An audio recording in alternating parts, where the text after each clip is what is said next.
Vladimir Putin just told his entire nation that they now serve Black Jesus. Have you ever pondered the veracity of historical depictions where Jesus is portrayed with darker skin tones? Or speculated about the implications of such representations on global perceptions of faith? Prepare yourself for a revelation unlike any other, as we delve into Putin's official speech about Black Jesus that shocked the world. In a momentous address that defied expectations, Putin shattered the conventional narrative surrounding Jesus' ethnicity, sending shockwaves through religious communities worldwide. But what drove Russia's leader to challenge centuries-old beliefs with such boldness? And what repercussions will this revelation have on the future of religious imagery and interpretation? Join us as we unpack the profound impact of Putin's groundbreaking declaration, igniting a discourse that transcends borders and beliefs. Before we continue, kindly endeavor to hit that like button as a way of supporting our work. Share with your families and friends to keep spreading our eye-opening Black narrative. And subscribe to stay put for more while you help in building the rising membership of this channel. We appreciate your support. That'll be crazy, right? But that's just assumptions. I haven't did my research in that area yet. But when you look at the land, right, it's a beautiful land, and it had to be done by beautiful people who had real civilizations. As a journalist, I have had the opportunity to witness some groundbreaking moments in history, but nothing could have prepared me for what I was about to witness when I was sent to Moscow to cover a story on Russian President Vladimir Putin. The rumors and speculations had been swirling around for weeks, but nothing had been confirmed. It was all just hearsay. But that day, as I sat in the press conference room alongside my fellow journalists, I knew that something big was about to happen. President Putin walked onto the stage with his usual stern expression, but there was a hint of something else in his eyes. It was as if he knew that he was about to drop a bombshell on the world.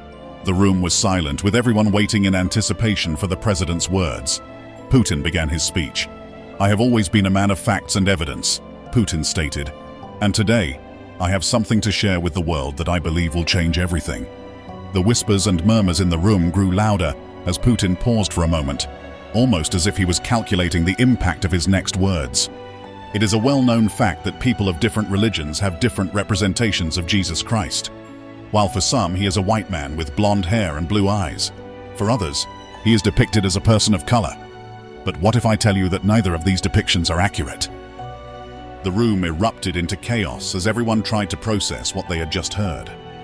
Was the president of Russia about to speak about the true physical appearance of Jesus Christ? I have seen and studied ancient texts and artifacts that have been kept hidden from the world for centuries. And from these sources, I have learned that Jesus was not a white man, nor was he a person of color. He was, in fact, a black man. As the stunned journalists tried to gather their thoughts, Putin continued to explain his findings. He spoke about the origins of the Bible and how it had been altered over the years to fit the agenda of certain groups. He talked about the historical evidence of Jesus' existence and how it had been suppressed. The Bible itself has undergone many translations and revisions, and the original texts have been lost or destroyed. This gives room for interpretation and alteration of the message, and this is exactly what happened. The original depiction of Jesus as a black man was changed to fit the narrative of those in power at the time. But why would anyone go through such lengths to change the race of Jesus, you may wonder? Well, let me tell you, the impact of such a revelation would be significant. In a world where black people have been oppressed and discriminated against for centuries, the idea of a black savior would have a powerful and empowering effect. And that is precisely what certain groups wanted to avoid. The dominance and control of white supremacy would be at risk if the true identity of Jesus was revealed. And so, the narrative was changed. But the historical evidence does not lie, and it is time for us to acknowledge and correct the mistake that has been made. I couldn't believe what I was hearing. It was almost unfathomable to think that the entire world had been misled about Jesus for centuries. As a leader of a nation that prides itself on truth and transparency, I must use this opportunity to shed light on the real Jesus and put an end to the fallacy that has been perpetuated for far too long. The story of Jesus and his life has been recorded in the Bible, a holy book cherished by billions around the world. However, the portrayal of Jesus as white is not based on any historical evidence or biblical scriptures. In fact, it was not until the 6th century that the first images of a white Jesus began to appear in art. This was a deliberate attempt by the Catholic Church to make him more relatable to the European population at that time. But the truth is, Jesus was not European.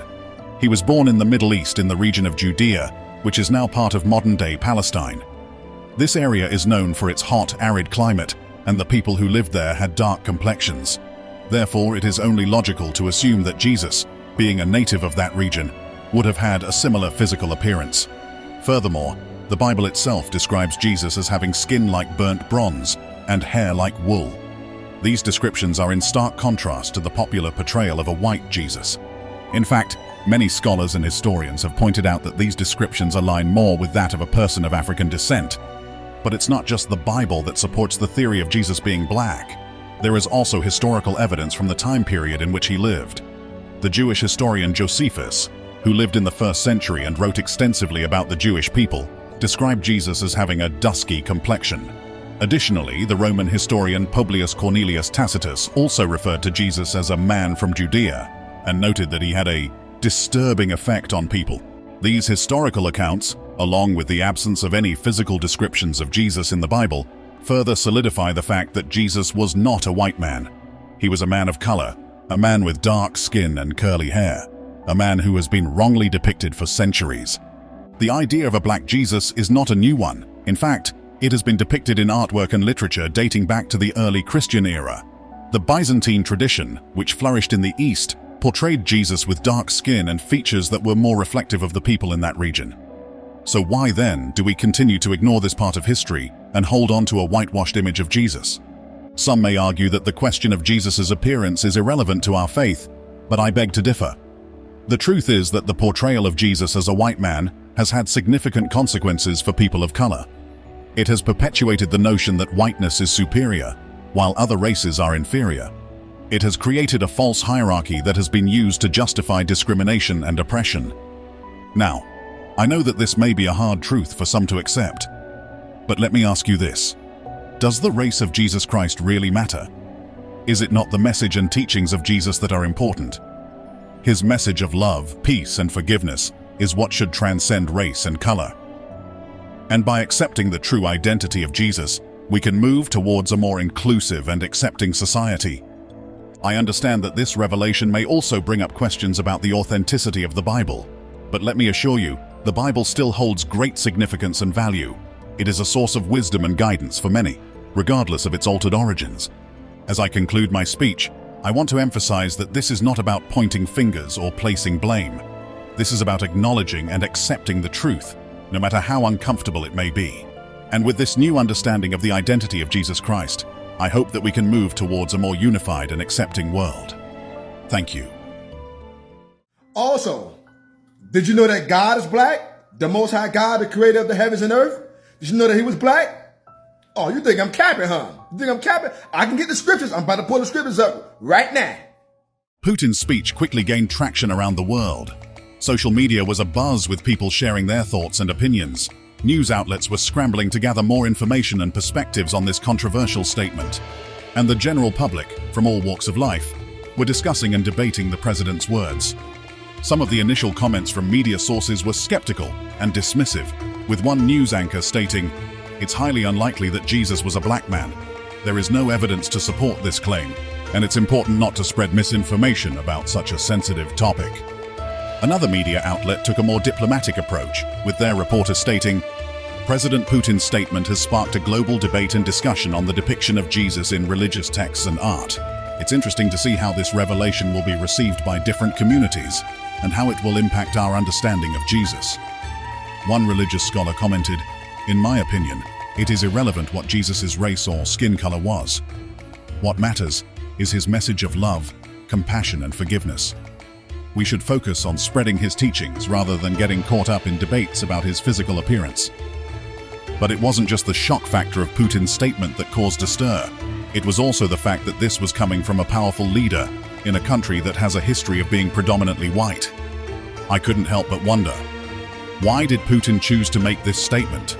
Was it just to shock and stir up controversy? Or was there something deeper behind it? To find answers, I started digging into Putin's background and the history of Christianity in Russia. I discovered that Putin has always been a strong supporter of the Orthodox Church and often attends religious ceremonies. He has also been known to use religion as a means of connecting with the Russian people. who are predominantly Orthodox Christians. But there was more to it than just political strategy. I found out that Putin's utmost admiration for the black community dates back to his days as a KGB agent in East Germany. He had witnessed firsthand the struggles and discrimination faced by people of color, and it had left a deep impression on him. During his time in East Germany, Putin also studied the teachings of Karl Marx and his theory of socialism. This led him to develop a strong sense of social justice, and he saw the potential for equality and fairness in a society where everyone is treated as equals. As he rose through the political ranks in Russia, Putin always kept those ideals in mind. He believed that the most effective way to unite a diverse population like Russia's was through religious and cultural unity. And this is where his speech about Jesus being a black man comes into play. Putin knew that his words would cause a stir and force people to question the traditional depictions of Jesus. He wanted to challenge the notion that Jesus belonged to one race or ethnicity, and wanted people to see him as a symbol of unity and equality. But beyond that, Putin's speech had a more profound message. He wanted to acknowledge the struggles and injustices faced by the black community, not just in Russia, but around the world. He wanted to show his support and solidarity, and by doing so, he hoped to bridge the gap between his country and the black community. After Putin's speech, I strived hard to read documents on Jesus' origin. One of the first pieces of evidence that caught my attention was the description of Jesus in the book of Revelation. It states, "His head and hair were white like wool, as white as snow, and his eyes were like blazing fire. His feet were like bronze glowing in a furnace, and his voice was like the sound of rushing waters." Many people interpret this description to mean that Jesus had white hair and eyes, but in reality, these are symbolic descriptions. White wool is often used to represent purity and righteousness, while eyes like fire symbolize judgment and strength. But the most important detail is the mention of his feet being like bronze. At the time the Bible was written, bronze was used to describe dark skin. In fact, in the ancient world, bronze was seen as a symbol of strength and power. This specific detail led many scholars to believe that Jesus had dark skin, most likely a deep brown or black. Not only was there evidence in the Bible, but there were also historical records and artifacts that support the idea of Jesus being a black man. In 2015, a team of forensic anthropologists used state-of-the-art 3D imaging technology to create a digital reconstruction of what they believe Jesus looked like, based on Middle Eastern skeletal measurements. The result? A man with dark skin, curly hair, and a broad nose, a depiction that aligns more closely with the characteristics of a black man. As I continued my research, I also learned about the historical context of Jesus' life. He was born in Bethlehem, but his family had to flee to Egypt to escape King Herod's persecution. Egypt at the time was a diverse nation with people of African, Middle Eastern, and Mediterranean descent, so it makes sense that Jesus, who lived and traveled throughout this region, would have interacted with people of many different ethnicities. One of the most compelling pieces of evidence for me was the fact that the Bible mentions Jesus being mistaken for a black man. In the book of Acts, the Apostle Paul recounts a story where he meets a disciple named Simeon who is described as a black man from Cyrene. Paul then tells how Simeon is mistaken for Jesus by a group of people who are hunting for him.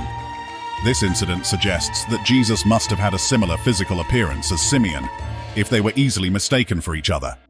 As I continued to uncover more information and evidence, my belief in Jesus as a black man only grew stronger.